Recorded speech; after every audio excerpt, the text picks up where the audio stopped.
Efa vonina amreo pakady rehetra hiatrena ny fitaovam-pahavaratra ny boribory-tany voalohany. Ny talata 4 septambra 2024 dia nisy ny fivoriana faharoa mahakasika ireo fandaran'asa rehetra momba ny fanomanana amin'ny fidinany fotony 9 fokotany izay nitariny délégué-ny boribory-tany voalohany sy ireo mpiara-miasa aminy tao amin'ny efitrano fandraisana mariazy. Nodinena manokana tamin'izany ny mahakasika ny fanadiovana tanàna sy ireo lakan-drano ho fiomanana amin'ny fiavian'ny fahavaratra. Mitondra fanazavana misimisy kokoa moa ny délégué-ny boribory-tany voalohany Andriamatoa Harvelo Harlaza. Amin'izao fotoana izao dia ampirinasa tanteraka izahay eto amin'ny boribory-tany voalohany. Ny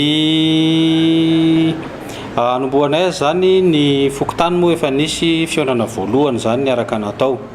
Ny amin'ny androany ity dia fionana fanomanana sady ny tonga dia fidinana ny fotony no nataonay ary amin'izao fotoana izao dia milatsinainy zany zay tonga dia hitanareo eny amin'ny fokotany eny zany isy fanetanana isan-karazany zany no atao eny, izay no anombohana azy aloha. Hitantsika faraparan'ny herinandro teo fa avy ny orana rehefa hitantsika sady zany ny zavatra mitranga nefa ny orana mbola indray andro fotsiny iny raha nisy dia nisy eny adiny 3.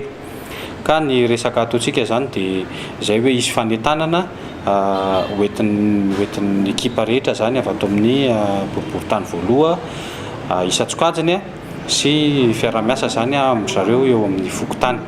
Manana ny anjairany ndraiky ny ao anatin'izany fanetanana zany zareo avy eo amin'ny mpamonjy voina na ny sapeur pompier manana ny anjara ndraiky ny ao anatin'izany ihany koa zareo avy ao amin'ny BMH ry zareo avy ao amin'ny direction ny affaires sociales. Entanina zany zay rehetrarehetra herivelona ny any amin'ny fokotany, ny rafitra RF2, ny fokon'olona sy isika rehetrarehetra hiara-mientana ny amin'ny fahadiovana.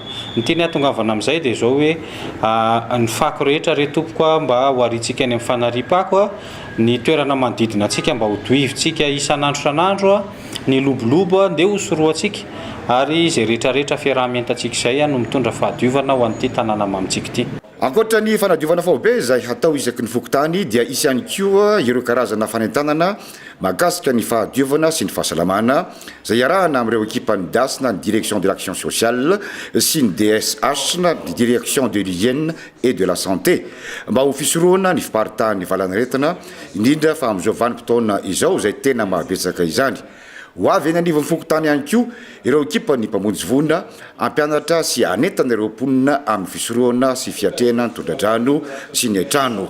Manazava ihany koa ny lehiben'ny fokotany Ampefiloha Andriamatoa Rambelomanana ny Rina. Ny Antonio fivoriana roa moa zany niarahana tamin'ny délégué-ny arrondissement eto amin'ny boribory-tany voalohany dia fanentanana an'ireo lehiben'ny fokotany eny anivon'ny fokotany satria tsika efa anatin'ny andro fahavaratra amin'izao fotoana izao efa nomboka mihitsy zany ny fahavaratra dia anentanana andreo lehibe fokotany isa-tsokatsiny mba hanentana ny mponina eny amin'izareo hiomana ny amin'izany fiatrehana ny fahavaratra zany ary fanomezana baiko toromarika hoarahana iarahana miatrika zany fahavaratra izany marina amintsika fa tsy ny fahavaratra ihany ohatra antsika ao koa reo valana aretina izay efa maro no miseho amin'izao fotoana izao tsy teny afa-tsy ny hoe pesta izay tokony hoatrehana satria anatin'ny fahavaratra vao baika tena mirongatra ireny pesta ireny.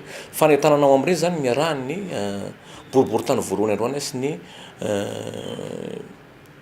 lehiben'ny fokotany ary ireo membre ny bureau ny fokotany mba hanatanteraka izay paikady vaovao hoe hoatrehana ny fahavaratra izay.